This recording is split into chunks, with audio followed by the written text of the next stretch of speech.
നിങ്ങൾ എപ്പോഴെങ്കിലും ശാന്തമായിരിക്കുമ്പോൾ പെട്ടെന്ന് കോപത്തോടെ പ്രതികരിച്ചിട്ടുണ്ടോ? പിന്നീട് ചിന്തിക്കുമ്പോൾ ഞാൻ എന്തിനാ ഇങ്ങനെ ചെയ്തത് എന്ന കുറ്റബോധം തോന്നിയിട്ടുണ്ടോ? അങ്ങനെയെങ്കിൽ ഈ വീഡിയോ നിങ്ങൾക്കുള്ളതാണ്. സൈക്കോളജിയിൽ ഒരു ടേം ഉണ്ട്, റിയാക്റ്റീവ് അബ്യൂസ്. അതെന്താണെന്ന് അറിയാമോ? ഒരാൾ നിങ്ങളെ വീണ്ടും വീണ്ടും മാനസികമായി പീഡിപ്പിക്കുന്നു. നിങ്ങൾ സഹിച്ച് മിണ്ടാതിരിക്കുന്നു. പക്ഷേ ഒരു ദിവസം നിങ്ങൾ പൊട്ടിത്തെറിക്കുന്നു. അപ്പോൾ അവർ പറയുന്നു, നീ ടോക്സിക് ആണ്. ഒരു ചെറിയ കഥ പറയാം. രാഹുൽ എന്ന ഒരു ചെറുപ്പക്കാരൻ. അവൻ പൊതുവെ ശാന്തനായിരുന്നു.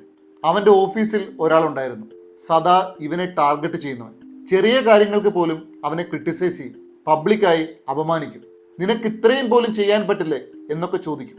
രാഹുൽ മിണ്ടാതിരിക്കും, അവൻ ആർഗ്യൂ ചെയ്യില്ല. ദിവസങ്ങൾ, ആഴ്ചകൾ, മാസങ്ങൾ. ഒരു ദിവസം ആ വ്യക്തി എല്ലാവർക്കും മുന്നിൽ വെച്ച് അവനെ വീണ്ടും അപമാനിച്ചു. അപ്പോഴാണ് രാഹുൽ പൊട്ടിത്തെറിച്ചത്. അവൻ ഉച്ചത്തിൽ പ്രതികരിച്ചു, കോപത്തോടെ സംസാരിച്ചു. പിന്നീട് എന്താണ് സംഭവിച്ചതെന്ന് അറിയാമോ? മറ്റുള്ളവർ പറഞ്ഞു, രാഹുൽ വളരെ അഗ്രസീവാണ്, അവനാണ് പ്രോബ്ലം. ഇത്രയും നാൾ അവൻ സഹിച്ച വേദന ആരും തന്നെ കണ്ടില്ല. ഇതാണ് റിയാക്റ്റീവ് അബ്യൂസ്. ആദ്യം അബ്യൂസ് ചെയ്തത് അവരാണ്, അവസാനം കുറ്റക്കാരനായി കാണപ്പെട്ടത് നിങ്ങളും.